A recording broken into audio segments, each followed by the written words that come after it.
세상을 움직인 산업선교사 전도자의 레면, 그리고 안류는 24를 누리는 플랫폼이라는 제목으로 말씀 주셨습니다.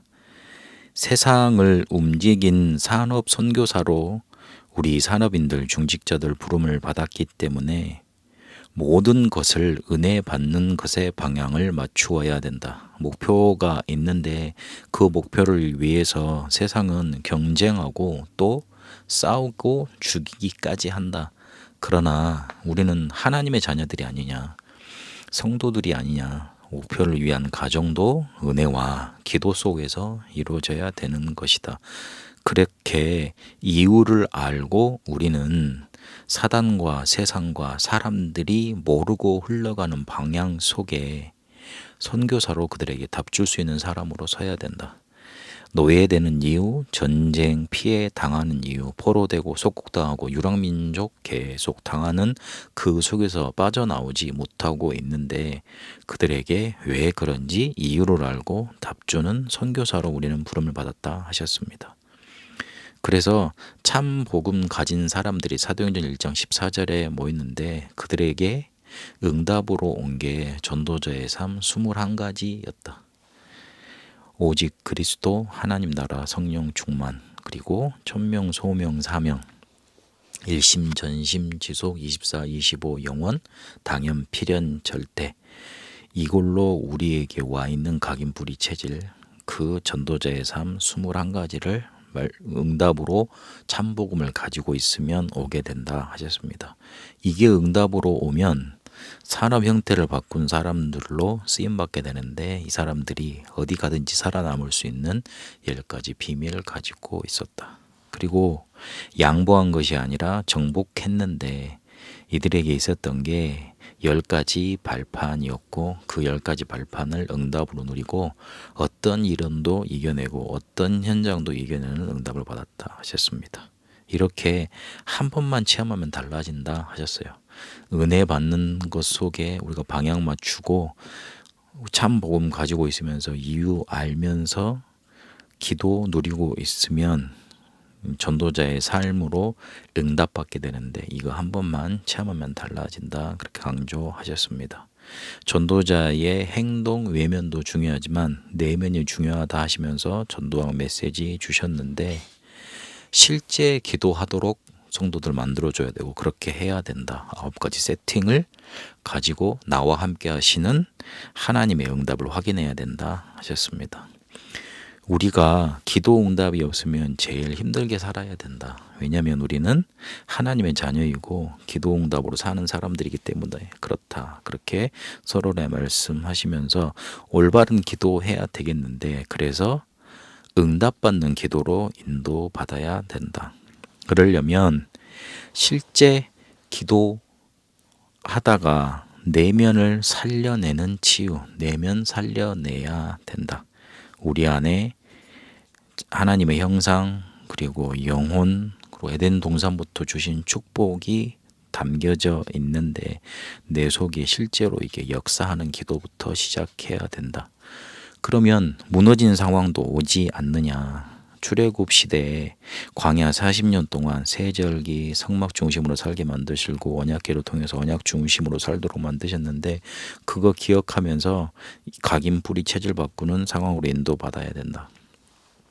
또 너무 안 되다 보면 포기 상태, 특히 바벨론 포로 시대와 같은 그런 상태를 맞이하게 되는데 이때 다니엘과 세 친구가 뜻을 정하고 시간을 정해놓고 기도했던 것처럼 기도 속으로 들어가야 된다. 다니엘 3장과 6장의 응답이 그때 오게 돼 있다. 그러셨습니다. 이러다가 로마 속국 시대처럼 속는 상태도 오게 되는데 마태복음 16장 16절에 그리스도 고백하고 갈라디아 2장 20절에 나는 죽고 그리스도께서 사셨다는 것 고백하고 고린도후서 5장 17절에 새로운 피조물 되는 것 누릴 수 있는 기도 누려야 된다. 그렇게 올바른 전도 속에 증인으로 서야 된다. 말씀 마무리하셨습니다. 이번 주는 안류 주일인데 안류는 전도 24 누리는 플랫폼이라는 메시지를 주셨습니다. 24라는 기도 붙잡고 25의 응답 누리다가 영혼의 증인으로 서는 거다. 그렇게 메시지 때 강조하셨습니다. 기도가 뭐냐고 할 때 24다. 24 리듬을 누리는 것이다. 어떤 리듬이냐면 위드 임마누엘 원네스의 리듬 누리는 거라 그러셨어요. 이거 할 수 있도록 24 호흡 기도 집중 위해서 필요하다. 그러면 24 전도 할 수 있게 되는데 24 전도 속에 있다는 말은 사도행전 13장 48절에 작정된 자에게 구원 주시로 작정된 자를 다 구원하셨다 하신 것처럼 그 시간표를 누리는 것이라 하셨습니다. 이러면 응답이 오게 되는데 응답은 25다 그러시면서 내면 치유가 되는 것이다. 내면에 있는 영성 치유가 되는 것이되 내 속에 있는 것 살려내고 치유하는 것이다 그랬습니다. 내 속에 보좌가 임하고 하나님의 역사가 나타나는 거죠. 그리고 기도 치유되는 것인데 기도 치유는 위에 있는 것 그것 우리가 누리는 것이다. 그게 바로 보좌와 시공간과 237 빛이라 말씀하셨습니다. 그리고 전도 치유되는 것인데 전도 치유는 옆에 있는 것 이제 사람들을 살리는 거죠. 그러시면서 흑암에 절대 걸뚫릴 수 없는 언약을 우리에게 주셨다 하셨습니다. 그렇게 우리는 증인으로 서게 되는데 증인이라는 건 영혼의 증거를 붙잡고 세상 앞에 서는 것이다. 없어지는 것 아니고 때에 따라 바뀌는 것도 달라지는 것도 아니다. 우리는 영원전에 예비된 것과 영세 무궁하도록 있는 것 속에 있는 그것 붙잡고 인도받는 것이다 그러셨습니다. 이번 토요 237 예배 메시지를 들으면서 우리 지금 성도들이 메시지를 잘 이해하고 있고 잘 외우고 있고 어떤 개념을 잘 이해하고 있기는 한데 실제 기도가 안 되고 있다. 그걸 많이 강조하셨습니다. 그래서 산업선교 때도 체험 말씀하셨고 전도학 때도 실제로 9가지 획템 가지고 기도 실제로 해야 된다 그랬고 그리고 핵심 때도 기도가 뭔지 응답이 뭔지 증인이 뭔지 이 실제 기도하고 연결에 대한 내용들을 강조하셨습니다. 이번 한 주간 단순히 이 기도라는 것이 나에게 기도라는 메시지를 들어서 기도를 이해했구나 그 수준 상태로 머물러 있는 게 아니라 실제 뜻을 정하고 시간을 정하고 기도하는 실천 속에 들어가는 응답 있게 되시길 바랍니다.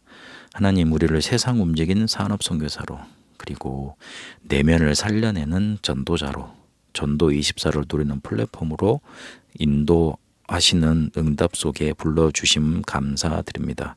실제 기도 되어지는 실제 기도 실천하는 응답 속에 있게 하옵소서. 살아계신 우리 주 예수 그리스도 이름으로 기도합니다. 아멘.